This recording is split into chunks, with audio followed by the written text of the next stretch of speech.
Hi, it's a pleasure to be talking to you. Thank you so much.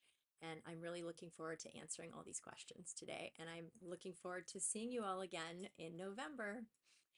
So, your first question for me is the fact that I do trainings with Brian Tracy and what kind of professional trainings do we do? What does our work look like together? I have co-authored three books with Brian. I'm going to call him Brian. He is my father, so I'm not going to refer to him as dad, but for the purpose of our conversation, we're going to call him Brian. And yes, so we have written three books together, and those sort of highlight some of the subjects that I teach and that he and I work together with. And that is, our first book was called Kiss That Frog, 12 Great Ways to Turn Negatives into Positives. And that was really, that sort of captures the theme about how people often want to achieve great things, but they get stuck or they run into obstacles, per se, right? Like road bumps along the way. And so what we did with that book is we really looked at each of the different obstacles people come in front with and talked about different ways to transform those obstacles into opportunities or ways to, in some cases get over the obstacle or move through the obstacle or learn to sort of navigate it differently. So ultimately, it's just about transforming negatives or setbacks into positives and opportunities. Our second book is called Find Your Balance Point, and that is a book that really talks about how important it is to be proactive with your time. So when people are reactive with their time, they tend to feel overwhelmed by circumstances and other people's wants and needs of them.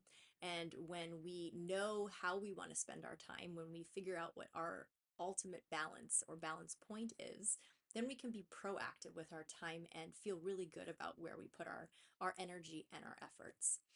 And then the last book we've written so far is called Believe It to Achieve It. And Believe It to Achieve It is all about your mindset and how when you go inside and explore your thoughts and you figure out, what kind of perceptions do you have? What are your expectations? Evaluating your attitudes, that by exploring your belief system, you can actually totally transform your life and take risks, experience different things, and achieve all kinds of success. So that's Believe It to Achieve It. We're currently working on several other projects, and I'll keep you posted on that.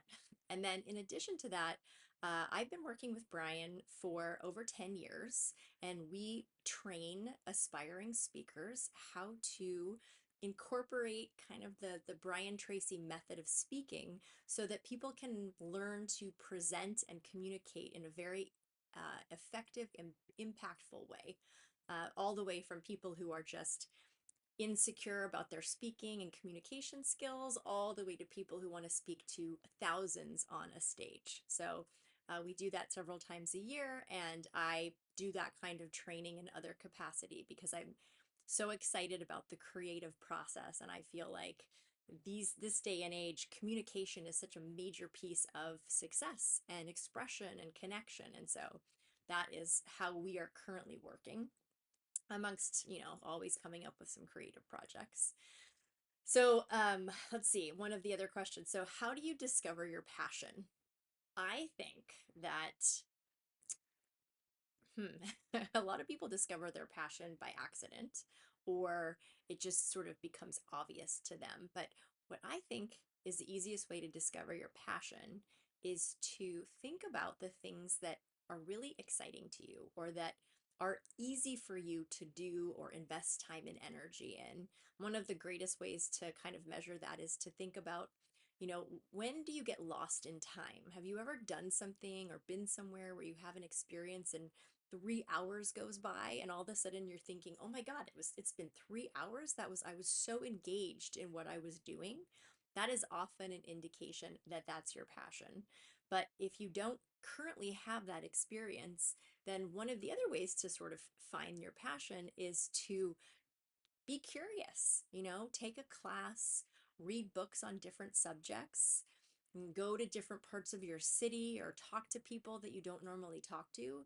And the act of curiosity creates opportunity for you to discover things that you may have not already discovered, in which case you might find something that is fascinating and exciting and just pulls you in. And then you can start to cultivate that and turn it into something else. What is the best way to motivate yourself? I think there are two ways people are motivated. One is intrinsically. So one is an internal motivation, right? We want to accomplish something for ourselves, or we already know the benefit of what we're working towards. And so internally we have a voice in our head that says, keep going, you got this, you can do it. Don't get distracted. And so for people who are intrinsically motivated, it's much easier to complete tasks. But for people who maybe need like extrinsic motivation, and extrinsic is sort of external motivation, right? A lot of times it's because of a consequence. Like if you don't do something, then you'll get in trouble in some way, or you'll get in trouble at work, or somebody will be mad at you, some kind of negative consequence. Or, sometimes an extrinsic motivator could be a reward of some kind. Personally, I'm very intrinsically motivated, but I do love to celebrate my wins. And this is something I encourage you to do if you are struggling with motivation, because every step of the way along accomplishing something you want to accomplish is a win. It's maybe not the big win, but the little wins, when you celebrate and you acknowledge the steps along the way, it motivates you to get to the next step. It acknowledges your effort. And so you can, take yourself out to dinner, or whatever it is, buy yourself something nice. I don't know, something that would motivate you, that would feel like a reward every step of the way, to sort of help motivate you externally. And the third thing that I think is very helpful is to recruit an accountability person. Sometimes, like if we have ideas in our heads of things we want to accomplish, but we don't really feel accountable, or we don't have that fire, because for a lot of entrepreneurs and solopreneurs and people who are doing projects for themselves, nobody is telling us that we have to do it. So it's us having to generate that momentum and that motivation.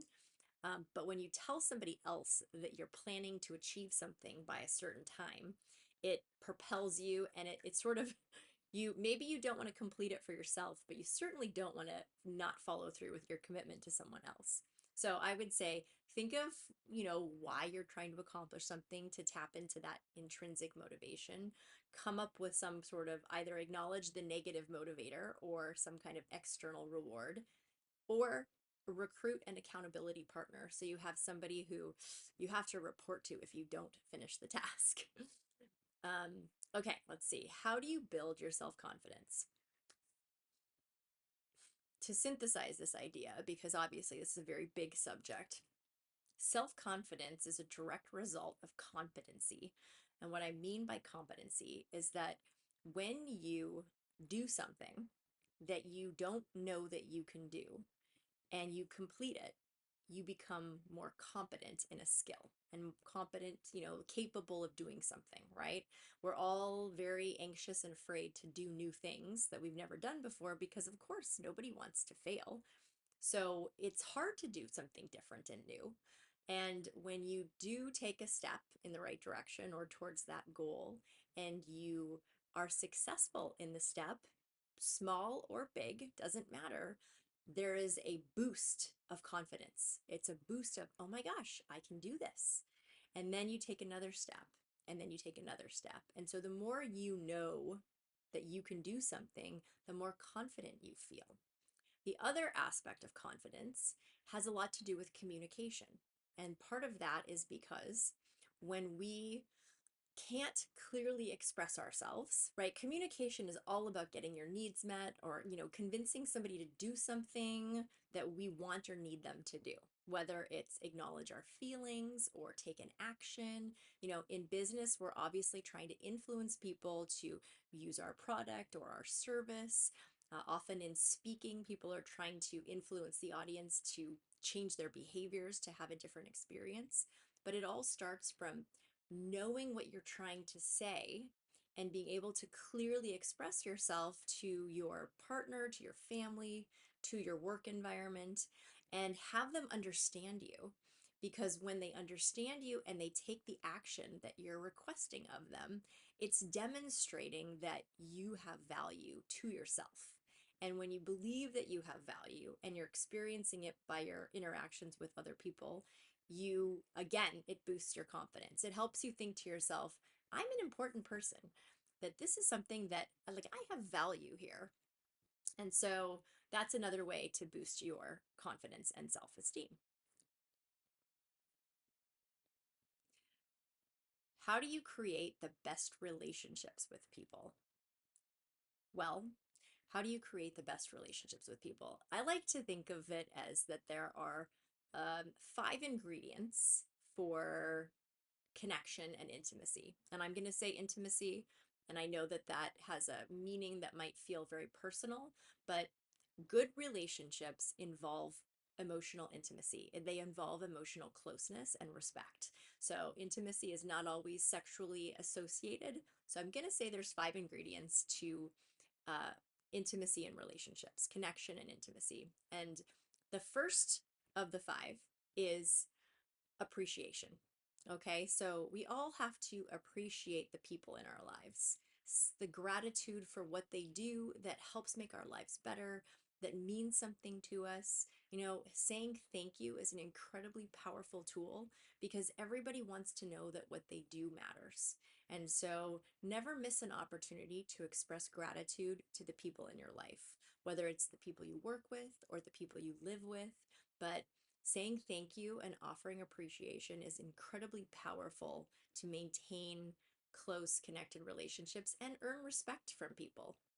Think about when you're working with a colleague or you have a superior and your superior says that you did a good job or that they really appreciate your effort. It it makes you feel good about yourself and it makes you feel good about your relationship with your boss or with your superior because it gives you a sense of value and it validates your effort with them. So, appreciation. The second one is learn to navigate differences. Okay, people get caught up in this idea that it's my way or your way, and my way's the right way and your way's the wrong way.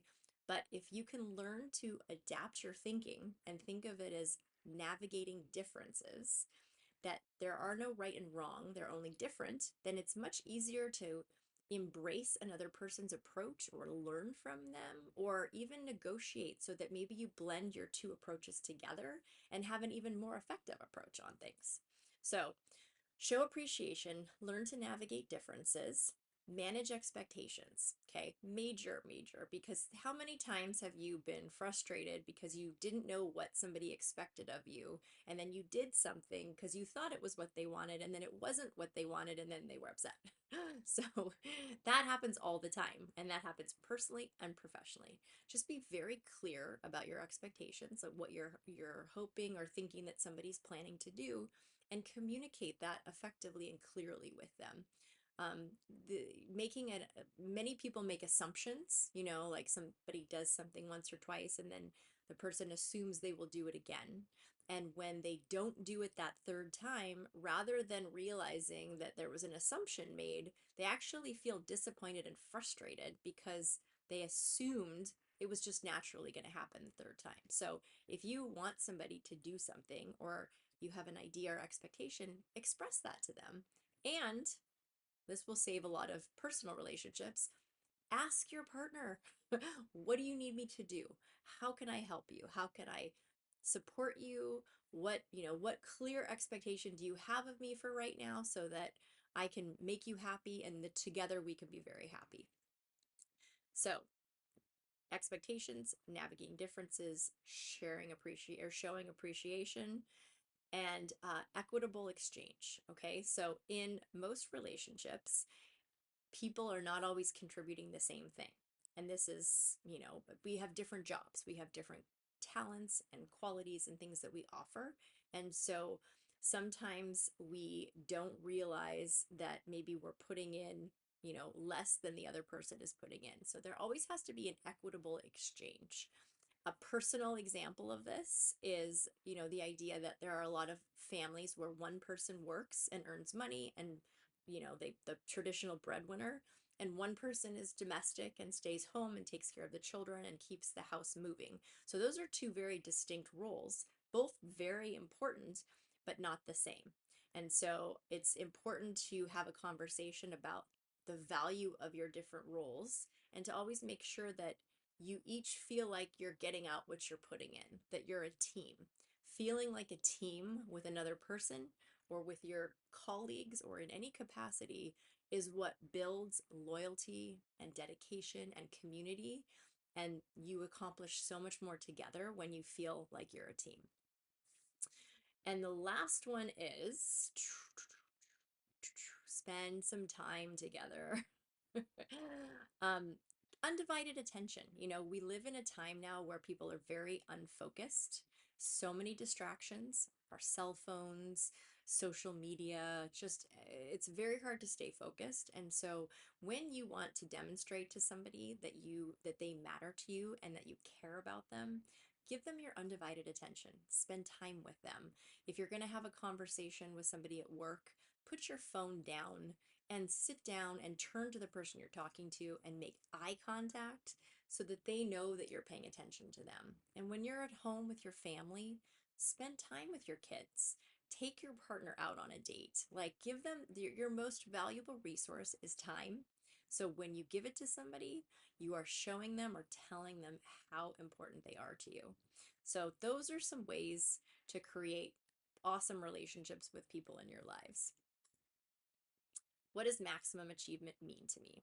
Maximum achievement is a very holistic way of looking at success. And for many people, I think we talk about achievement and peak performance and those kind of words to mean financial, business, corporate security and success. And for me personally, maximum achievement is getting the best you can out of every area of your life.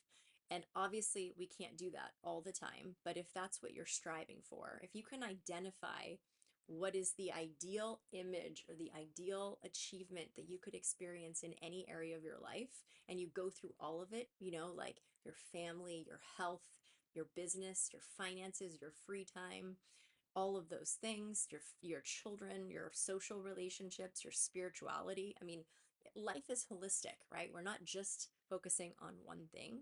And to me, maximum achievement is being able to look at all of those areas in your life and think, man, I'm doing good. Like, I'm very happy here and I'm very happy here. And maybe I could work more in this area, but ultimately that, you know, that there is a success and achievement, a sense of satisfaction and happiness in all areas of your life. That is how I would define maximum achievement.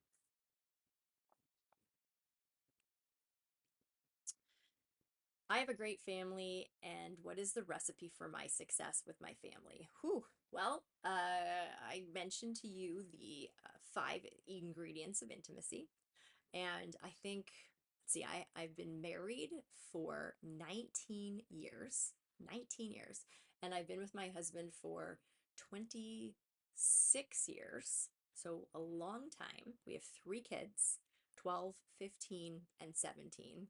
And I would say one of the great things that keeps our family doing well, and I think keeps my relationship really loving and connected as well, is like I said, we have time together.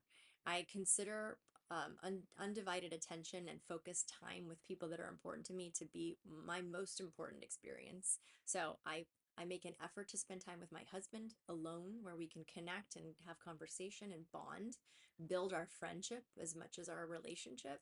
But I also do it with my children. I spend individual, like I have dates with my kids every week. I have, you know, I spend 2 solid hours with each of the children, and they each get to pick what we do. And sometimes it's as simple as my 12-year-old right now's favorite thing to do is to make popcorn and watch movies together. So whatever they want is what we do, and it's just they look forward to it and I look forward to it, and so that investment is very important.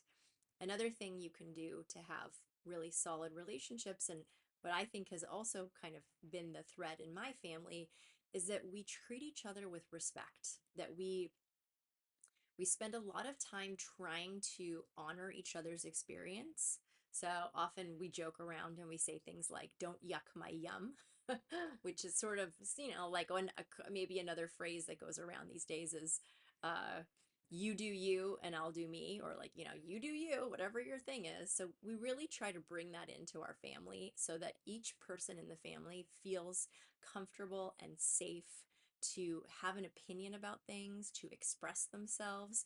We don't always agree. I mean, there's no way you could always agree, but the point is that it's we make it safe for everybody to share their thoughts, and then we learn we explore different ways to negotiate so that we all are on the same page, and we find a way to navigate our differences. Like I said before, it's just so important.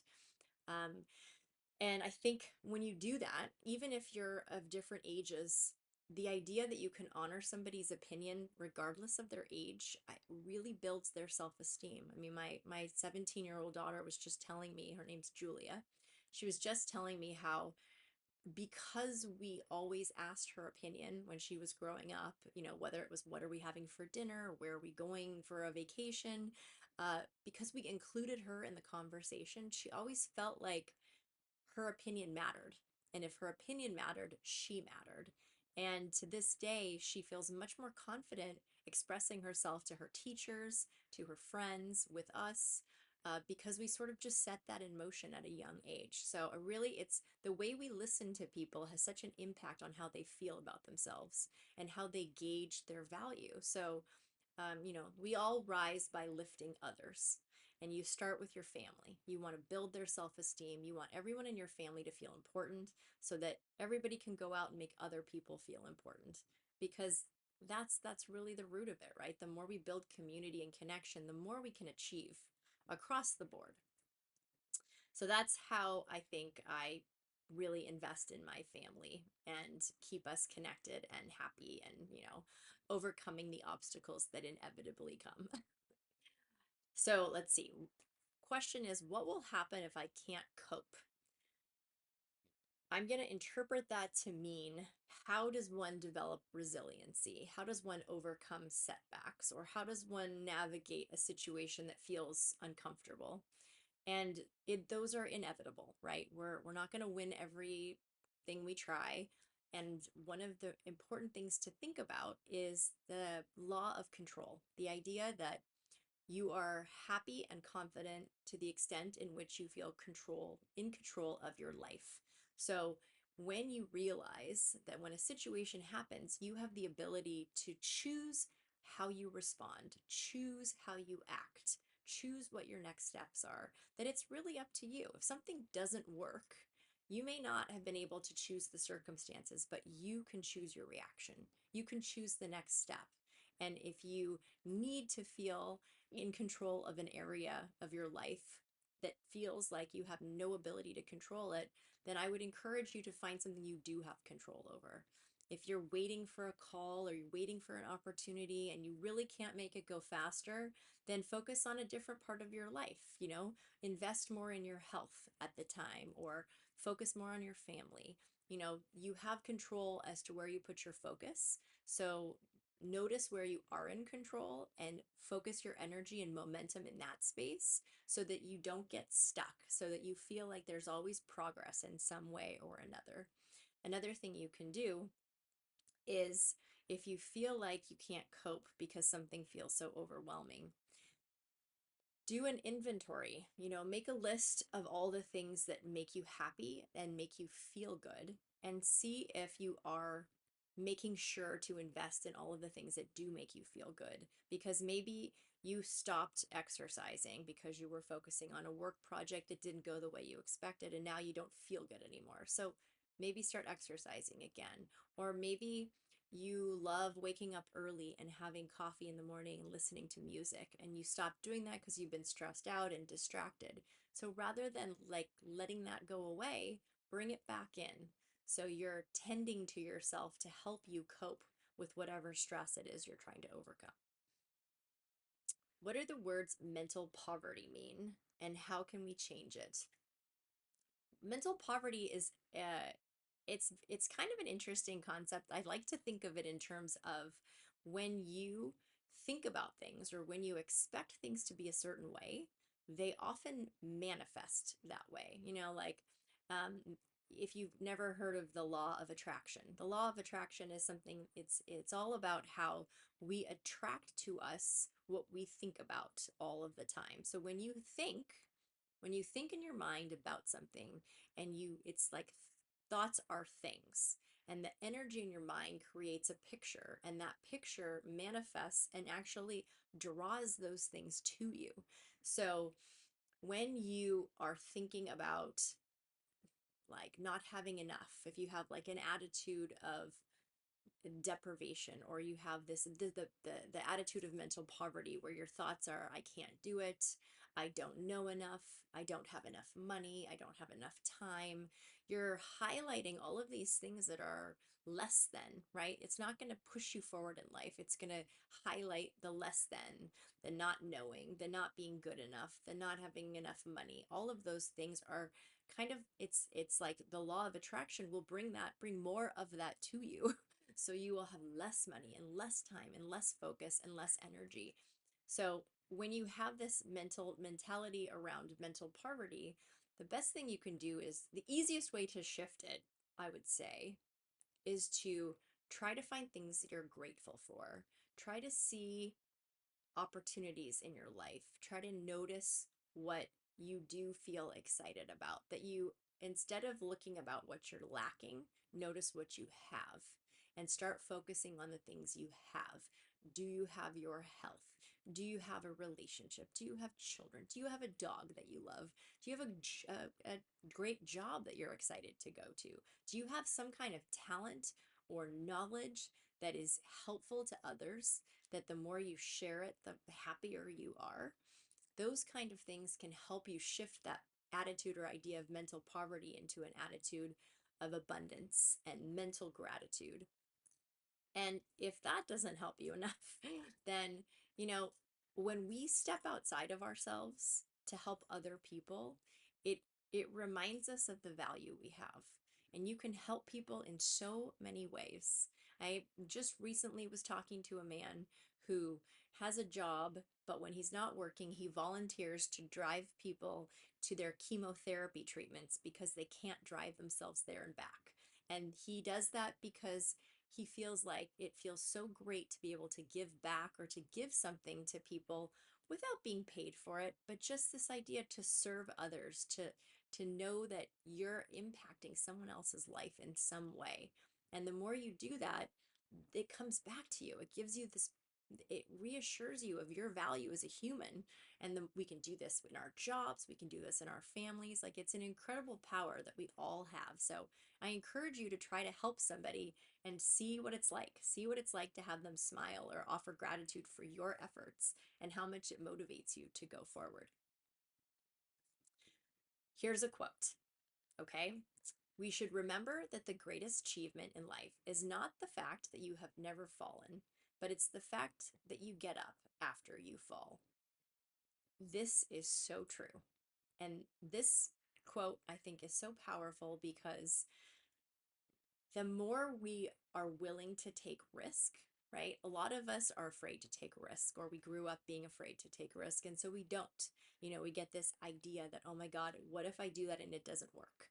What if I do that and I fail and people judge me, or people don't want to work with me, or they think I'm stupid? Whatever it is, we build up this fear of taking chances and taking risks to achieve things. And as soon as you flip that and you start taking chances and you start trying something, and maybe it doesn't work, right? You try it, it doesn't work. You try something else, it doesn't work. But you have to keep trying things until you find the one that does work. If you try something, it doesn't work, and you stop, you'll never get anywhere. So just have these experiences or pursue things so you can try to find the one that's right for you, and persevere when it doesn't work. Each time you try something and it doesn't work, it's an incredible opportunity for you to evaluate what you did, to think about your abilities and your knowledge, and to appreciate it as a learning experience. So the next time you can do it differently and maybe you get a different result.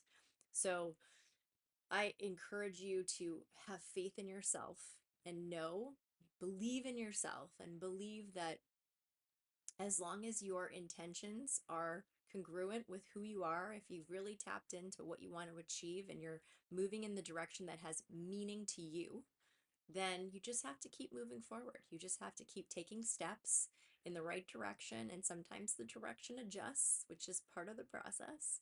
But if it doesn't work, it doesn't mean it's bad. It just means you have to try it a different way and see what happens. So that is why I believe that that is the one of the greatest achievements that you can have as an individual is to develop the steadfast confidence in yourself and the belief that when it doesn't work, it's not a failure. It just means you didn't do it the way it needs to be done. And you try again and you try again until it does work. So please, I know we covered a lot today, and I'm so excited for you to take in some of these ideas and see what happens and practice in your life. Any one of these things I'd be curious to hear about, but it's been such a pleasure, and I'm really, really looking forward to seeing you guys on November 15th in Poznan. I can't wait to get to spend a day sharing more of these ideas and taking you through some incredible exercises and just really getting to empower you in your life and in work. So, thank you so much, and I'll see you soon.